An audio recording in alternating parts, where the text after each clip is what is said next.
we can achieve nothing without paying the price. Now, what is that price? Well, it's many things. First, it's understanding emotionally, as well as intellectually, that we literally become what we think about, that we must control our thoughts if we're to control our lives. It's understanding fully that, as ye sow, so shall ye reap. Secondly, it's cutting away all the fetters from the mind and permitting it to soar as it was divinely designed to do. It's the realization that your limitations are self-imposed, and that the opportunities for you today are enormous beyond belief. It's rising above narrow-minded pettiness and prejudice. Thirdly, to use all your courage to force yourself to think positively on your own problem, to set a definite and clearly defined goal for yourself, to let your marvelous mind think about your goal from all possible angles, to let your imagination speculate freely upon many different possible solutions, to refuse to believe there are any circumstances sufficiently strong to defeat you in the accomplishment of your purpose, to act promptly and decisively when your course is clear, and to keep constantly aware of the fact that you are, at this moment, standing in the middle of your own acre of diamonds, as Russell Conwell used to point out. Fourth, save at least 10% of what you earn. It's also remembering that no matter what your present job, it has enormous possibilities if you're willing to pay the price. Now let's just go over the important points in the price each of us must pay to achieve the wonderful life that can be ours. It is, of course, worth any price. 1. You will become what you think about. 2. Remember the word imagination. Let your mind soar. 3. Courage. Concentrate on your goal every day. 4. Save 10% of what you earn. And action. Ideas are worthless unless we act on them. There are two things that may be said of everyone. Each of us wants something, and each of us is afraid of something. I want you to write on a card what it is you want more than anything else. It may be more money. Perhaps you'd like to double your income or make a specific amount of money. It may be a beautiful home. It may be success at your job. It may be a particular position in life. It could be a more harmonious family. Each of us wants something. Write down on your card specifically what it is that you want. Make sure it's a single goal and clearly defined. You needn't show it to anyone, but carry it with you so that you can look at it several times a day. Think about it in a cheerful, relaxed, positive way each morning when you get up, and immediately you have something to work for, something to get out of bed for, something to live for. Look at it every chance you get during the day and just before going to bed at night. As you look at it, remember that you must become what you think about, and since you're thinking about your goal, you realize that soon it will be yours. In fact, it's yours really the moment you write it down and begin to think about it. Look at the abundance all around you as you go about your daily business. You have as much right to this abundance as any other living creature. It's yours for the asking. Now we come to the difficult part. Difficult because it means the formation of what is probably a brand new habit, and new habits are not easily formed. Once formed, however, it'll follow you for the rest of your life.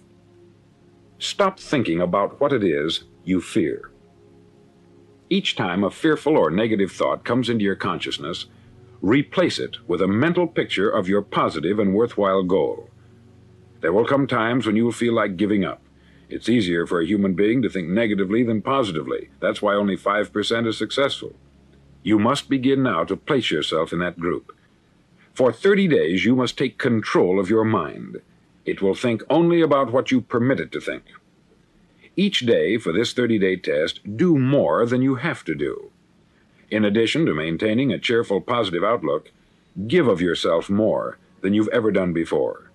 Do this knowing that your returns in life must be in direct proportion to what you give.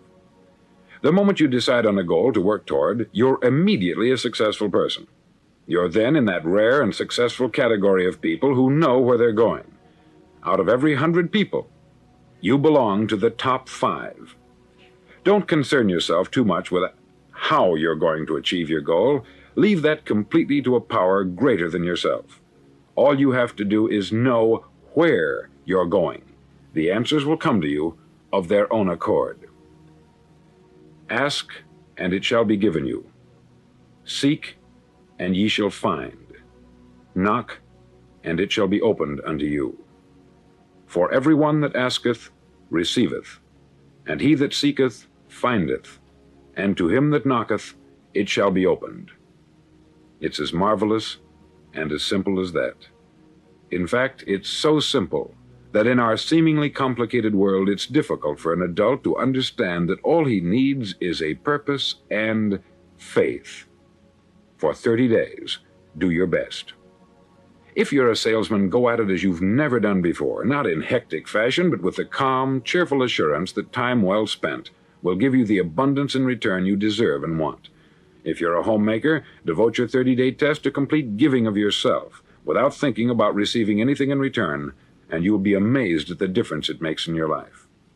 No matter what your job, do it as you've never done it before for 30 days, and if you've kept your goal before you every day, you'll wonder and marvel at this new life you've found. Dorothea Brand, outstanding editor and writer, discovered it for herself and tells about it in her fine book, Wake Up and Live.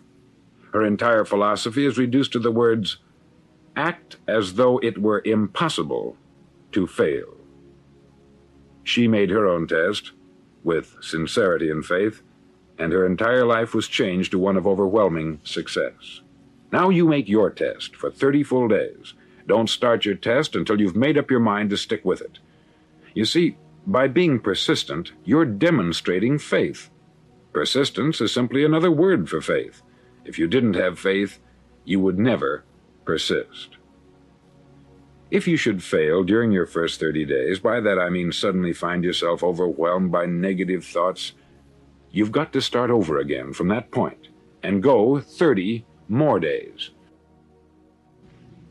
Gradually your new habit will form until you find yourself one of that wonderful minority to whom virtually nothing is impossible. Don't forget the card. It's vitally important as you begin this new way of living. On one side of the card, write your goal, whatever it may be. On the other side, write the words we've quoted from the Sermon on the Mount. Ask, and it shall be given you. Seek, and ye shall find. Knock, and it shall be opened unto you. In your spare time during your test period, read books that will help you. Inspirational books like the Bible, Dorothea Brand's Wake Up and Live, The Magic of Believing by Claude Bristol, Think and Grow Rich by Napoleon Hill, and other books that instruct and inspire. Nothing great was ever accomplished without inspiration. See that during these crucial first 30 days, your own inspiration is kept at a peak. Above all, don't worry. Worry brings fear, and fear is crippling. The only thing that can cause you to worry during your test is trying to do it all yourself. Know that all you have to do is hold your goal before you. Everything else will take care of itself. Remember also to keep calm and cheerful. Calm and cheerful. Don't let petty things annoy you and get you off course. Now, since making this test is difficult, some may say, well, why should I bother? Well, look at the alternative. No one wants to be a failure. No one really wants to be a mediocre individual. No one wants a life constantly filled with worry, fear, and frustration. Therefore, remember that you must reap that which you sow. If you sow negative thoughts, your life will be filled with negative things. If you sow positive thoughts, your life will be cheerful, successful, and positive. Now, gradually, you will have a tendency to forget what you've heard on this record. Play it often. Keep reminding yourself of what you must do to form this new habit. Gather your whole family about and listen to what's been said here at regular intervals. You know, most men will tell you that they want to make money without understanding the law. The only people who make money work in the mint. The rest of us must earn money. This is what causes those who keep looking for something for nothing or a free ride to fail in life. The only way to earn money is by providing people with services or products which are needed and useful. we exchange our product or service for the other man's money. Therefore, the law is that our financial return will be in direct proportion to our service. Success is not the result of making money. Making money is the result of success, and success is in direct proportion to our service. Most people have this law backwards.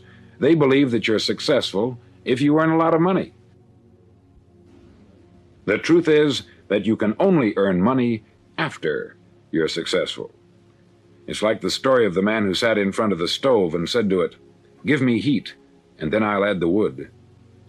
How many men and women do you know, or do you suppose there are today, who take the same attitude toward life? There are millions. We've got to put the fuel in before we can expect heat. Likewise, we've got to be of service first before we can expect money. Don't concern yourself with the money. Be of service. Build, work, dream, create. Do this, and you'll find there's no limit to the prosperity and abundance that will come to you. Prosperity is founded upon a law of mutual exchange. Any person who contributes to prosperity must prosper in turn himself. Sometimes the return will not come from those you serve, but it must come to you from someplace, for that is the law. For every action, there is an equal and opposite reaction.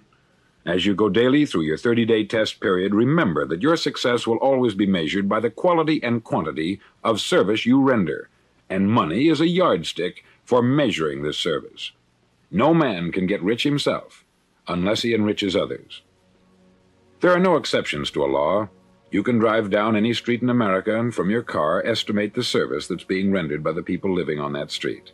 Had you ever thought of this yardstick before? It's interesting.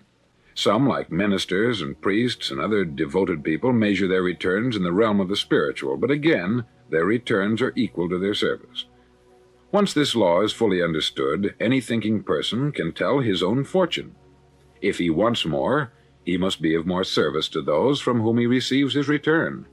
If he wants less, he has only to reduce this service. This is the price you must pay for what you want. If you believe you can enrich yourself by deluding others, you can only end by deluding yourself. It may take some time, but just as surely as you breathe, you'll get back what you put out. Don't ever make the mistake of thinking you can avert this. It's impossible.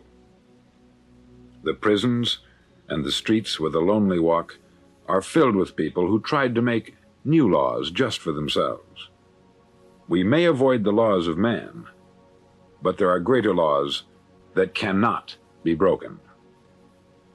An outstanding medical doctor recently pointed out 6 steps that will help you realize success. 1. Set yourself a definite goal. 2. Quit running yourself down. 3. Stop thinking of all the reasons why you cannot be successful, and instead think of all the reasons why you can. 4. Trace your attitudes back through your childhood and try to discover where you first got the idea you couldn't be a success, if that's the way you've been thinking. 5. Change the image you have of yourself by writing out a description of the person you would like to be. And 6. Act the part of the successful person you have decided to become. The doctor who wrote those words is a noted West Coast psychiatrist, David Harold Fink, M.D. Do what all the experts since the dawn of recorded history have told you must do. Pay the price by becoming the person you want to become. It's not nearly as difficult as living unsuccessfully. Make your 30-day test. Then repeat it. Then repeat it again. Each time it will become more a part of you until you'll wonder how you could ever have lived any other way. Live this new way, and the floodgates of abundance will open and pour over you more riches than you may have dreamed existed. Money? Yes, lots of it. But what's more important, you'll have peace. You'll be in that wonderful minority who lead calm, cheerful, successful lives. Start today. You have nothing to lose, but you have a life to win.